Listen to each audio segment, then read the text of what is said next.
Yo, how's it going, everybody? Welcome back. It's Lex, and today we're going to be discussing episode 3 of The Last of Us. Whoa, this episode was a tearjerker. The amount of pain and passion and love going through this episode was amazing. I cannot believe what I just watched. I was so distraught by this episode. I felt every emotion from love to hate to what is going on to anger. It was just all at once. This episode was amazing. It was definitely must see TV here. We pick up with Ellie and Joe after what happened to Tess. They're heading towards one of Joe's friends, Bill. Now, Bill is one of the main characters that this episode is going to surround itself for. We're going to be taking a break from Ellie and Joe. We're going to be seeing what exactly has been going on with other people around the world. Bill's living on his own and surviving on his own in this little environment that he has created for himself, with fences surrounding him, a bunch of guns around him. And one day, out of nowhere, somebody falls into his trap, and this trap ends up having this gentleman named Frank. And Frank pleads Bill if he can stay with him or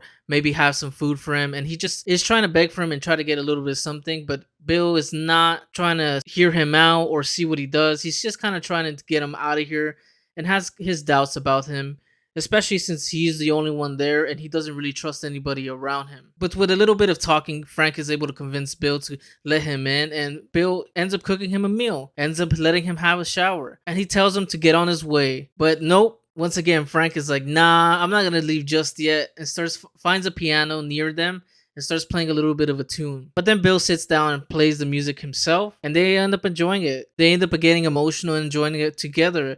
And Frank asks, who is he playing that song for? Is it for a woman? And it turns out, no, it was not for women. We're really unsure about these two. We don't really know what's going to happen. I don't know if Bill's going to react a certain way or how is Frank going to react. But in reality, they end up just finding connection with each other, which was very beautiful and nice and sweet. You didn't really expect that, especially with all the danger going around, that Bill would be able to submit, especially since in the beginning of the episode, he seems like a really brash guy, very aggressive, not trustworthy of anybody. But Frank was able to strip that down and almost put him into a vulnerable state where, it showed a little bit of more sensitive side of Bill and the way he just wanted to care and love and feel for somebody that he just found out of nowhere. And almost like these two lovebirds met each other at the perfect time.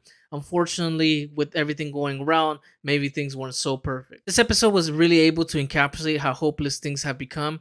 I think it did a more better job than the two co-opens. I mean, personally, for me, I didn't really capture that. I didn't feel the way I did in this one. Maybe because there was a more emotional connection between these two people, and there was not just something that was being told or something that was hypothetical. It was actually something that was happening right there and then in front of our eyes.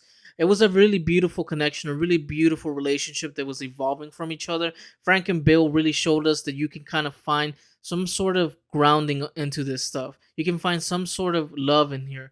Even if the whole world is into an apocalypse, their love and their caring was able just to focus in that in and only focus on each other, which was amazing. The relationship between Frank and Bill really showed how much they're trying to have some sort of normality. Unfortunately, you cannot pretend forever in this world. This episode brought out so much emotion, so much passion, showing that there was a little bit of possibility that they can actually try to survive in this world. Like, for example, one moment Frank says, I'm gonna go fix up the boutique, I'm gonna go fix up the shop, I'm gonna go fix up the outside. Can you go get this for me, Bill?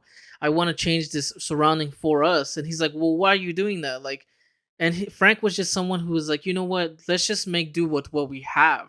That was such a much beautiful character where Bill was just this closed off guy, this guy who just doesn't even want to do anything or trust anybody. Well, Frank is this guy who is able to say, you know what?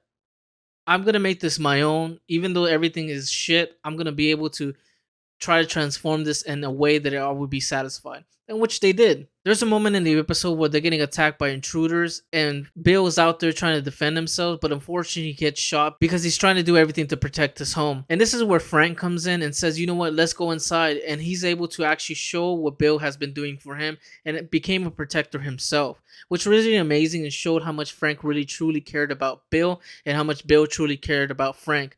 That's why this ending made it so much devastating. And actually, as much as it was devastating, it was actually really sweet and loving. And it's just an unfortunate circumstances that had happened because of what's going around the world. It doesn't say clearly what he had, but it seemed maybe some cancer. He felt sick that he wasn't able to walk around anymore. And they've already gotten older. It has already been years that they've been living like this. And still through all that, Bill was still loving Frank. He was still caring for him. He was still doing the most that he could for him, even up until the end. This is why this makes this episode really heartbreaking, but yet it's a bittersweet ending because they end up going out together. I think this is really important to try to understand here is that they are together. They survived together.